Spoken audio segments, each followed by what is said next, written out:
अस्सलाम दोस्तों। पाकिस्तान वर्सेस बांग्लादेश का कल पहला टी20 मैच खत्म हुआ और पाकिस्तान ने जो है वो नई एक टीम जो सेलेक्ट की थी जिसमें यंगस्टर्स भी थे और कुछ प्लेयर्स का कमबैक भी हुआ and specially I am very happy for Hasan Ali the way he perform yesterday and took 5 wicket on his comeback और बहुत अच्छी परफॉर्मेंस रही ऑल ओवर। आगा की भी अच्छी रही, हसन नवाज ने अच्छा किया और साइम अयूब का थोड़ा सा कंसर्निंग है because he has been struggling since PSL 10। तो थोड़ा सा वो वरिंग पॉइंट है। फ़खर जमान का यही है कि वो कंसिस्टेंसी के साथ तो आपको रन्स करके नहीं देगा, बट ये है कि 10-15 इनिंग में 1-2 इनिंग इसकी आ जाएगी जहाँ पे इसकी जो पिछली खामियां हैं वो छुप जाएंगी। अब बात करते हैं जो आज का मेन टॉपिक है हमारा वीडियो का, कि रिसेंटली बहुत सारी न्यूज़ेज़ और एक रिसेंटली इंटरव्यू, एक बहुत उसका एक छोटा सा क्लिप बहुत वायरल हो रहा है और वो इंटरव्यू है कामरान अकमल का। अब कामरान अकमल ने ऐसा क्या बोल दिया जो वो इतनी जो छोटा सा क्लिप है वो वायरल जा रहा है। उसमें होस्ट ने सवाल किया कि बाबर और रिजवान के बारे में। ऑब्वियसली उनको ड्रॉप किया गया है अभी रिसेंटली सीरीज से, T20 आई से, ODI से नहीं। तो उन्होंने बोला कि बहुत अच्छा फैसला है PCB का और उन्होंने यंगस्टर्स को चांस दिया। मैं भी बोलता हूँ कि हाँ ठीक है, यंगस्टर्स को चांसेस देने चाहिए, बट उन यंगस्टर्स को जो जो डिजर्व करते हैं। अब मैं इधर एग्जांपल दे देता हूँ कि साहिबजादा फरहान आपके PSL का टॉप स्कोरर है, बट कल जो है वो उसको मैच नहीं दिया गया। आई डोंट नो कि what was the reason behind that. But Kamran Akmal ने ये बोला कि अच्छी बात है PCB ने यंगस्टर्स को चांस दिया है और बाबर और रिजवान को ड्रॉप किया है और शाहिन अफरीदी को भी। तो उस पे कामरान अकमल ने ये भी बोला कि मैं तो ये चाहता हूँ कि आफ्टर 1.5 ईयर PCB इनको ODI से भी साइड लाइन कर दे और सिर्फ उनको टेस्ट मैचेस के लिए रखे। कामरान अकमल साहब, ODI से आप ठीक है, रिजवान के बारे में यू कैन से दैट कि ठीक है, रिजवान को आप कर सकते हैं। रिजवान इज 33-34 ईयर्स ओल्ड और एक साल के बाद वो भी 35 ईयर्स का हो जाएगा, 34-35 ईयर्स का। बट अगर मैं आपसे पूछता हूँ कि आपके पास 50 ओवर का बड़ा फॉर्मेट है, T20 या नहीं है ये, आपके पास ऐसा कौन सा प्लेयर है जो मतलब आप बोल रहे हैं कि एक साल के बाद 2027 में, keeping in mind we will be playing ODI world cup in South Africa, तो ऐसा कौन सा आपके पास विकेट कीपर बैटर है जो मतलब इतना जल्दी आ जाएगा, टीम में सेट हो जाएगा और परफॉर्मेंस देना शुरू हो जाएगा। मैं ये नहीं बोलता कि आप ना लाओ लाओ, but completely rank on youngsters, ये भी मतलब पागलों वाली बात है। और आप बाबर आजम के बारे में बोल रहे हैं कि बाबर आजम को जो है वो आप साइड लाइन कर दें।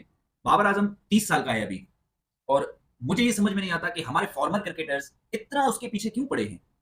मतलब यार, अभी रिसेंटली विराट कोहली ने रिटायरमेंट अनाउंस की अपनी टेस्ट से, तो यही लोग थे वो बोले थे कि नहीं उसको नहीं लेनी चाहिए थी, विराट कोहली खेलता, ये करता वो करता। वो 36 साल का होकर रिटायरमेंट ले रहा है तो उन उसकी रिटायरमेंट पे इनको दुख हो रहा है और 30 साल वाले बंदे को अपने कंट्री में ये लोग बोल रहे हैं कि इसको साइडलाइन किया जाए। अब ये मुनाफकत नहीं है तो क्या है। ठीक है, रिसेंट पास में परफॉर्मेंसेज वैसी नहीं आ रही जो एक्सपेक्ट की जाती हैं कि बाबर आजम अच्छी परफॉर्मेंस दे, बट उसमें एक कंप्लीट टीम का फेल्यूर है ना, एक बंदे का तो फेल्यूर नहीं है। और अभी भी अगर मैं आपको अभी बताऊं कि बाबर आजम जो है उसके पास सईद अनवर के बाद ये दूसरा पाकिस्तानी प्लेयर है जिसकी सबसे ज्यादा ODIs में सेंचुरीज हैं। इसको सिर्फ एक सेंचुरी चाहिए बाबर को सईद अनवर का रिकॉर्ड बराबर करने में और 2 सेंचुरी चाहिए सईद अनवर का रिकॉर्ड तोड़ने में। सईद अनवर की ODIs में सेंचुरीज हैं 20, बाबर आजम की हैं अभी 19। और बाबर आजम का डेब्यू है 2015 का। सिंस 2015 टिल 2025 10 साल में आप सिर्फ और सिर्फ 130 ODI मैचेस खेले हो।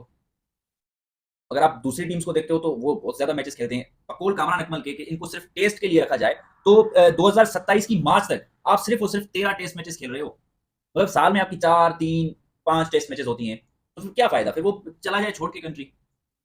अगर ODI में भी उसको नहीं रखा जाता जिसमें बोला जाता है कि ये बाबर आजम का फॉर्मेट है, उसमें भी अगर आप ये चाहते हैं कि उसको हटा देना चाहिए और आप वही कामरान अकमल है जो उमर अकमल जो 34-35 साल का इसका भाई है उसके लिए बोल रहा है कि इसको डोमेस्टिक में नहीं खिला रहे हैं, इसको कम करना चाहिए। मतलब आपका कजन है बाबर भी। आई डोंट नो कि आपको इतना क्यों पर्सनल इशू है बाबर के साथ। अल्दो के बाबर की ODI में परफॉर्मेंसेज इतनी बुरी नहीं है। हाँ, T20 में आप डिबेट कर सकते हैं कि बाबर आजम की परफॉर्मेंसेज वैसी नहीं है, बट ODI में आप क्वेश्चन मार्क ही नहीं उठा। यार ODI में उसकी बहुत अच्छी परफॉर्मेंस है और आप बात कर रहे हो कि चलिए बाबर को हटा दिया, रिजवान को हटा दिया।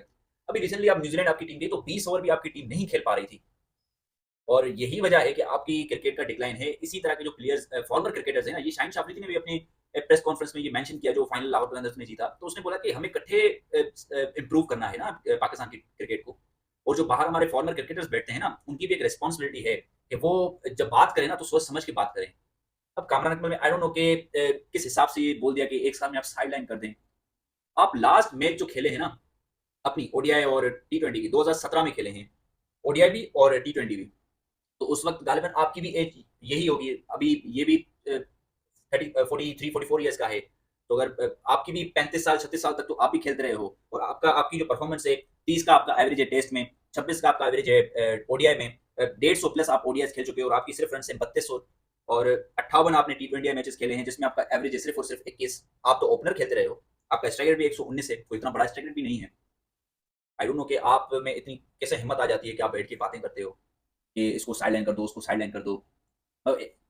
उनकी बाबर की अगर मैं पर्टिकुलरली बात करूं तो बाबर की स्टिल 6 साल तो वो कहीं नहीं जा रहा, अगर वो अच्छी परफॉर्मेंस दे, अच्छी फिटनेस, अपना फिटनेस का ध्यान रखे, तो वो 6 साल तो कहीं नहीं जा रहा, 36-37 साल तक तो वो खेल सकता है। यूनुस खान और मिसबाह हक बहुत बड़े एग्जाम्पल हैं यार, वो 40+ ईयर्स तक वो खेलते रहे हैं टेस्ट मैचेस। और आई डोंट नो कि मतलब कामरान अकमल क्या, इनकी स्टेटमेंट एक होती नहीं है, चाहे कामरान अकमल हो, बासित अली हो, एक दो और हमारे फॉर्मर क्रिकेटर्स जो टेलीविजन पे बैठ के बातें करते हैं, इनकी स्टेटमेंट कभी भी एक नहीं रहती है। कभी बाबर की फेवर में बात करेंगे, कभी बाबर के अगेंस्ट बात करेंगे। वही अहमद शहजाद है जो बोलता था कि बाबर को मैच जिताने चाहिए, ये वो। इनका जैसे यूट्यूब चैनल बैन हुआ है इंडिया में, तो अभी वही अहमद शहजाद बात करता है कि सिर्फ बाबर आजम की बात क्यों हो रही है, जो 10 आते हैं वो क्या करते हैं। तो हम भी तो पहले यही बात करते थे ना कि जो 10 प्लेयर होते हैं दूसरे, वो क्या करते हैं, उनकी क्या परफॉर्मेंस होती है अपनी टीम में। आप भी अपनी राय बताएं। जो कामरान अकमल ने बात की है कि बाबर आजम और रिजवान को ओडीआई से भी निकाल देना चाहिए, तो क्या आप समझते हैं कि ये क्या ये ठीक फैसला होगा? अगर ऐसा होता है तो आप भी अपनी राय जरूर बताइएगा। Thank you.